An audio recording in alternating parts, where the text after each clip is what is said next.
Not content with one huge game against the Red Wings, the Blue Jackets are warming up for their outdoor game with a second game against the Red Wings. We're going to talk about that on today's Locked on Blue Jackets.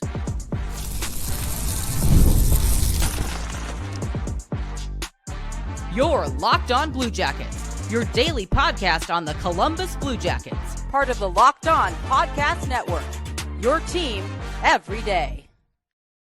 Hello and welcome to Locked on Blue Jackets, part of the Locked on Podcast Network, your team every day. I am, as always, your host, Jay Foster, here to give you the good, the bad, and the ugly about your favorite team and mine, the Columbus Blue Jackets. Before we get things started, I want to thank everyone for making this your first listen of the day every single day. Locked on Blue Jackets is free and available on all podcast platforms and over on YouTube. Now, obviously, everyone is paying attention and looking forward to Saturday's game at the Shoe outdoors, but before they get there, the Blue Jackets have to face off against the Red Wings in Detroit. Now, Blue Jackets have already lost to the Red Wings this season at Nationwide in a 5-4 loss with a literally game-winning goal scored within the last 30 seconds, which not even that's not the worst thing that's ever happened to the Blue Jackets. It is frustrating, and they need to avoid doing it again. It's going to be a tougher game, I think. The Red Wings are on a hot streak and have been basically since they got a new coach. I guess Todd McClellan is a good coach. Who'd have thought it, right? The Detroit Red Wings are 8-1-1 in their last 10 games right now, so it's gonna be interesting. They're on a 2-game win streak right now, same as the Blue Jackets. They've got an overtime win against Anaheim and a regulation win against Minnesota. Blue Jackets have a win against Dallas and a win against Chicago. So, pretty evenly matched in terms of, recent wins and recent opponents, right? Blue Jackets coming off a 4-game losing streak before that. Red Wings had at least a 6-game win streak before they had a 2-game losing streak. So, again, 8-1-1 in their last 10 games. They're getting good goaltending. They're getting offense from a bunch of different places. It should be an interesting game. Red Wings at Detroit are 16-12-3. So, not quite as insane as the Blue Jackets' 19-6-4 home record, but they still win at home more than they lose at home, right? So, which I think is true for basically every team except for Vancouver, who are still have only got 11 home wins and 17 losses at home. So weird, right? It's every other team is either good in both or bad in both, or rarely good at home, less good on the road. That's kind of not more rare, less rare, more often. That's the phrase I'm looking for, but it doesn't matter which way you look at it. This is a big game for the Blue Jackets, setting up for the outdoor game. There might be fireworks, both literal and metaphorical. I don't think that there's a huge. These teams don't hate each other the way the fan base does, right? But I think there's definitely potential there for there to be some blow ups again with the outdoor game on Saturday. If it gets ugly in this one, it could get really interesting at the outdoor game, but it should be a good game either way. And the Blue Jackets and the Red Wings are currently both occupying the wildcard spots in the East as well. We'll talk a little bit about the playoff race towards the end of the episode, but right now, wildcard 1, Detroit, 66 points. Wildcard 2, Columbus, 64 points. The next 2 games being Detroit and Columbus is a huge opportunity either for Detroit to put a big lead up on the Blue Jackets and potentially even jump into third in the Atlantic, or vice versa, for the Blue Jackets to overtake the Red Wings and continue that separation that we're starting to see with the wild card and the lesser Eastern teams at the minute. But who needs to show up for the Blue Jackets? Well, the whole team, but that's not a fun answer, right? the people that need to show up for the Blue Jackets in like a general sense, the penalty killers. Detroit has the second best power play in the league right now. It's rocking away at 29.2%. Blue Jackets, the power play it is what it is, right? It's 18th in the league. I will accept a mediocre power play after the miserable power play that we've seen for the last like 5 seasons. Interestingly, the Red Wings have the worst penalty kill in the league. Second best power play, 32nd best penalty kill. Something's weird there, and I am confused and intrigued by it. So if the Blue Jackets want to take a chance to get their power play going, it feels like Detroit is a good place to do that. Like I said, they're getting good goaltending at the minute. Cam Talbot and Alex Lyon both have a 900 or a better save percentage. And Cam Talbot has especially been good for this team this year, which I suspect that's probably who we'll see on Saturday. So my guess is that the goaltending tonight is going to be Tarasov versus Alex Lyon. Alex Lyon has a 902 save percentage, is 11-6-1 so far this season, and has a shutout. Neil Tarasov, 5-7-2 with an 876 save percentage and 1 shutout. You'll remember, of course, that one shutout was actually the shootout loss to the Rangers, because that's how shootouts work in the shutouts work in the shootout, which is still kind of crazy. But like I said, I think it's going to be an interesting game.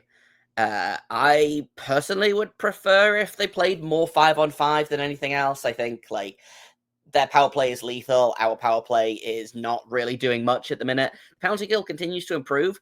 It's been pretty good for the past handful of games, I feel like. Long gone are the days where you're letting the Chicago Blackhawks score 3 power play goals in a game, right? Knock on wood. But you don't want to give them any opportunities. Your penalty kill is still only 24th in the league, and that's, an improvement, right? So if you can keep it 5-on-5, it's in your best interest, right? Don't give them any power play opportunities. And the Blue Jackets love to score 5-on-5. They are second in the league in 5-on-5 goals. The only team that has scored more 5-on-5 goals than them is the Washington Capitals, who've scored more goals than basically anyone this season. So, that's pretty good company to be in, right?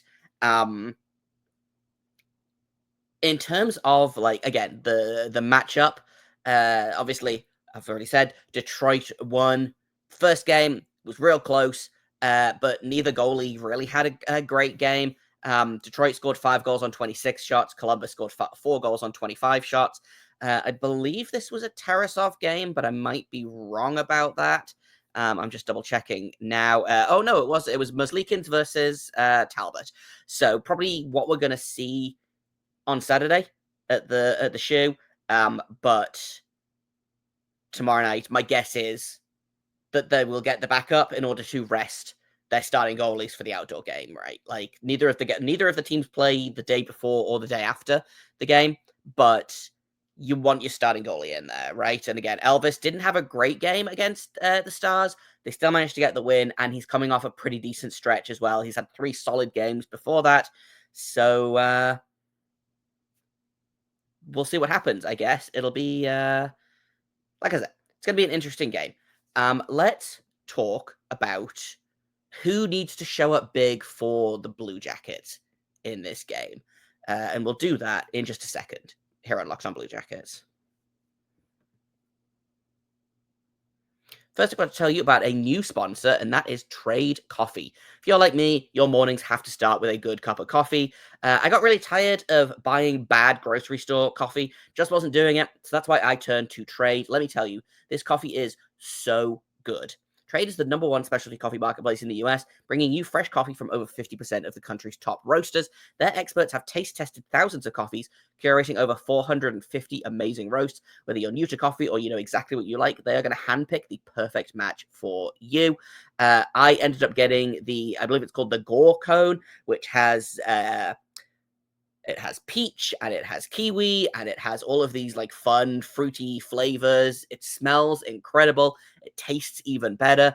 And if I didn't like it, then good news. Trade would replace it for free until they get it just right. So if you pick wrong the first time, don't worry. you're going to get it right the second time. Right now, Trade is exclusively offering our listeners 40% off of your first order at drinktrade.com/lockedonnhl. That's drinktrade, TRADE.com/LOCKEDONNHL for 40% off your first order. drinktrade.com/lockedonnhl.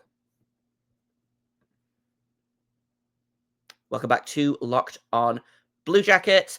And who needs to show up for the Blue Jackets? Well, obviously, the main guys have to show up, right? Like, you want Kromachenko to show up. You want Zach Werenski to show up. But in terms of other guys that you want to show up, I personally would quite like Ken Johnson to keep showing up. He's got 4 goals in his last 5 games. He had 2 goals against Chicago. I don't believe registered a point against Dallas. I could be wrong about that. I'm just going to double check real quick. He had an assist versus Dallas. So he's on a 3-game point streak at the minute. 4 points in his last 3 games. 4 goals in his last 5 games. Continues to improve game in, game out, I feel like. He had a little bit of a slow start there, but he is in 44 games played this season. He's got 39 points. Which I believe is only 1 away from his career high, which he set during his rookie season, and he needed 79 games to do that. So after a season last year where he struggled, he has really, really improved. Again, I feel like he gets better game after game after game in this season, and it's been really, really fun to see. He is a guy that I am watching to have a big game against the Red Wings. Adam Fantilli, I would love to see have a big game as well. Am I naming all of the guys that played at Michigan? I might be. You don't know that. Adam Fantilli, again, I think goals in back-to-back games for the Blue Jackets, and is at 35 points on the season, which continues to be a new high for him. He's got 17 goals, 18 assists. Goals in back-to-back games. He's got a 3-game point streak as well, 4 points in his last 5 games. The Michigan guys continue to get it done. Zach Werenski is the obvious answer here. He's got 62 points in 57 games so far this season. Had his home point streak broken against Dallas, which is just terrible. I'm sure he was, he would rather have the win than the individual accolade, but like, he was so close to making NHL history, right? But before that, 3 points against Chicago, had an assist against New York, an assist against Utah. Was held pointless in the Dallas season series. So no points when they were at Dallas, no points when they were at Columbus against Dallas. But hey, still having, again, a monster season.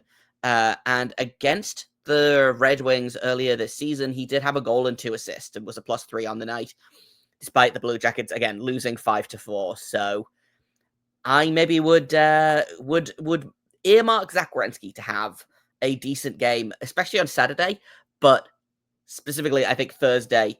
I feel like he always plays well in Detroit. Like, that might be me. That might be recency bias. That might be, me making stuff up entirely. Again, I've been wrong before and I'll be wrong again, but I feel like betting on Zach Werenski to have a decent game in Detroit is usually a pretty safe bet, right? As long as he decides not to, or doesn't decide, I should say, to fight his best buddy Dylan Larkin again. I'm sure they had a lot of fun with that. I'm sure their mothers did not have a lot of fun with that, but we'll see. I could do without Zach Werenski fighting. It stresses me out. He's got a dodgy wrist at the minute as well, I feel like, but if he wants to fight his best friend, who am I to say no, right? But the 3 Michigan guys feel like great bets to play well in Detroit, right? Like, I feel like Ken Johnson always plays well in Vancouver, where he's from. Adam Fantilli's just had a hat trick in Toronto, where he's from. Zach Werenski, I feel like, always plays well in Detroit. So picking the 3 Michigan guys to have a good game tonight feels, again, like a pretty safe bet. Kromachenko has decided to, I think last night he took it personally, or couple of nights ago against Dallas. Obviously, he broke his jaw in Dallas. It wasn't like on purpose or anything. It was he got hit with a puck on the bench, and I think it was like a deflected puck from a Blue Jacket stick. I don't remember who it was specifically, but I think he definitely took that personally because, again, 2 goals and assist, including 1 goal 30 seconds into the game. Kromachenko, wasting no time, missed 3 games due to that broken jaw, has come right back with, I believe he's got 5 points. He's got 4 points in the game since coming back. An assist versus Chicago, goal and 2 assists versus Dallas. Again, 59 points in 55 games, continuing to add to his career high, has turned into just a fantastic player for the Blue Jackets. If he scores 1 more goal, that's a new career high for him. He's got 23 on the season right now, leading the Blue Jackets. And I feel like every single time I think that we've seen like his best, he kicks it up another level, right? Like, I don't particularly think that plus minus is a particularly useful stat in the grand scheme of things, but I am still enjoying the fact that he's second in the league now. Ryan McDonough has overtaken him in plus minus. It's plus 33 on the season. Obviously, you can't just look at that and be like, well, having the best plus minus in the league makes you the best player in the league, because that's not true. But I feel like, you can extrapolate some things from it and use it to back up other stuff, right? So Kromachenko doing some pretty good things. So I think, again, it always feels like a safe bet to be like, yeah, Kromachenko's probably going to have like a goal, maybe 2 in a game, and we could really use him to show up against, again, these 2 games, huge. I talked about this a little bit yesterday, I think, or the day before, and I talked about it on the national show as well. When they asked me to come on and talk a little bit about the outdoor game, like, it genuinely could be whoever wins the outdoor game gets to be in the playoffs. And like, obviously there's still a bunch of hockey to play after that, but I feel like we're gonna look back and the winner of this game is going to be in the playoffs. The loser might still be in the playoffs. Obviously, there's 8 playoff spots. It's not like only one team gets to make the playoffs. That's not it. Like, I feel like whoever loses this game could still make the playoffs, but I feel like the winner of the outdoor game gets to be in the playoffs, and I feel like winning on Thursday is a really good sign for who's going to win Saturday outdoors. So like I said, I feel pretty good about the Blue Jackets' chances. Obviously, again, the Red Wings are on a pretty hot streak at the minute, 8-1-1 in their last 10 games. Blue Jackets only 5-4-1 in their last 10 games, but they're scoring goals at will. The goaltending is pretty good. You've got Marchenko back. You've got Dante Fabro back. You've got Boone Jenner back. Like, things are looking up. It's going to be an exciting 2 games. I think there's going to be explosions at the outdoor game. I think something's going to happen tonight. I don't know what, but I think something's going to happen tonight that's going to require some kind of drama at the outdoor game, potentially. So we'll have to wait and see. But I think it's going to be fun. Obviously, I'll talk a little bit more about the outdoor game in tomorrow's episode, or in I'm probably gonna do. I might not be able to do a pre-game episode on Saturday, but I'll try my best to do a post-game episode. But we'll talk a little bit more about the outdoor game later on. I want to talk a little bit about the Red Wings now, who again are really hitting their stride at the minute. This is not going to be an easy game for the Blue Jackets. So let's talk about who to watch out for on the Red Wings. We'll do that in just a second here at Locked on Blue Jackets. First, I'm going to tell you about FanDuel. When the game tips off, the NBA action is just getting started. There's no better place to get in on it than FanDuel, America's #1 sportsbook. With FanDuel, you can place live bets throughout the games. Even if you miss the opening tip-off or you want to bet on a fourth quarter comeback, you can stay in the action. And if you're looking for a bigger payout, you can even combine your live bet into a same-game parlay. I love using their live betting feature because it keeps every moment of the game exciting, whether I'm backing my team for a late-game rally, picking a player to hit a clutch 3. I never feel like I've missed my chance. Plus, the app is easy to use, and when you win, you get paid instantly. Right now, new FanDuel customers can get $150 in bonus bets if your first $5 bet wins. Just visit FanDuel.com to join today. That's FanDuel.com for your shot at $150 in bonus bets. Make every moment more with FanDuel, the official sports betting partner of the NBA. Welcome back to Locked on Blue Jackets. Let's talk about who we have to pay attention to on the Red Wings, because again, since swapping coaches midway through the season, now I believe that Todd McClellan was the head coach the first time these two teams faced off against each other, because there was a lot of, not a lot, but there was some kind of media about like, well, Todd McClellan was going to be the coach and then they couldn't reach an agreement. And now obviously they went with Dean Everson, which he's been great. I am more than pleased with the hiring of Dean Everson so far this season. But since hiring Todd McClellan, the Red Wings have really been on kind of the up and up here. You know, they were not quite dead in the water, but they were really struggling. And then since McClellan got hired, I think they've had like 2 7-game win streaks in the last 25 games or 30 games or whatever it was since McClellan came into the picture. So like, again, Todd McClellan's a good coach. He's getting the best out of his players. Alex DeBrincat has been on fire recently. He's got 8 points in his last 5 games, including 3 goals. Lucas Raymond has continued to hit his stride as a really, bordering on elite winger for the Red Wings. He's got 63 points in 58 games so far, so he's closing in on his career high, which is 72 points that he set last year, 72 points in 82 games. Right now he needs 9 points in his last, however many, 26 games, I think it is, 24 games, to hit his career high. So again, he continues to do really, really great things. And I feel like he always makes things difficult for the Blue Jackets.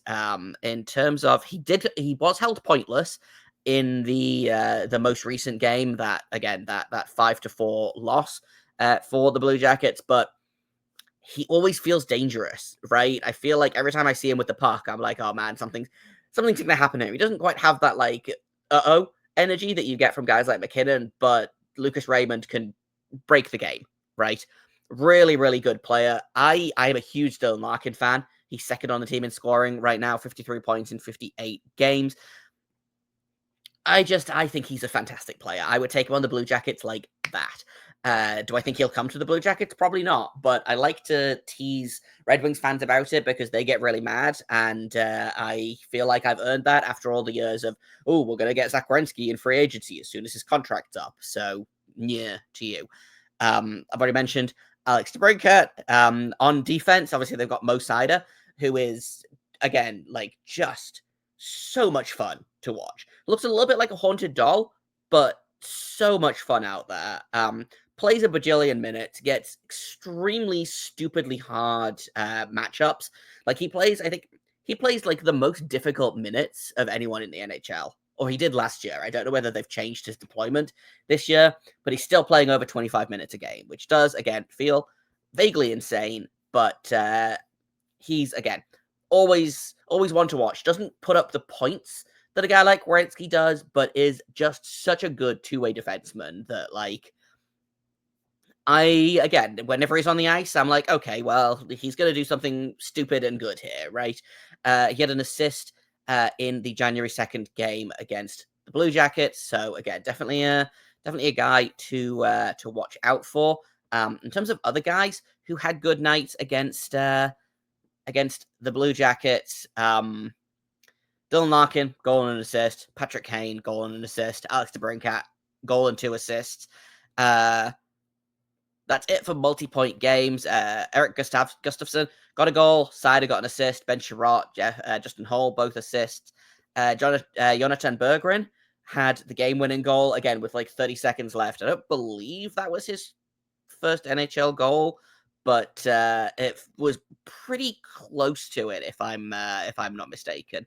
It was his 6th career goal. So, obviously, do I think he's going to do the same thing again tonight? Probably not, but he's a really fun young player to watch. Like, he's one of the up-and-coming guys one of the up-and-coming Swedes that Detroit seemingly has, like, a billion of. So he's definitely someone to watch. He was a lot of fun to watch last year in the AHL. Seems like he's made the NHL on a pretty permanent basis now, but definitely a guy to watch. Not because I think he's going to do anything like specifically great in this game, but just like for the future, remember this guy's name because I feel like he's going to make Blue Jackets fans sad a lot in the future. In In terms of predictions for this game, again, I've bet on the Blue Jackets during this segment all season long. That's not going to change. I think it's going to be a 4-2 Blue Jackets win. We'll add an empty netter in there. I know that, empty netters don't count on this show except for when Kirill Marchenko scores them. But I think it's going to be 4-2, so a 3-2 game with an empty net goal. And I'm going to say that Zach Werenski gets a goal.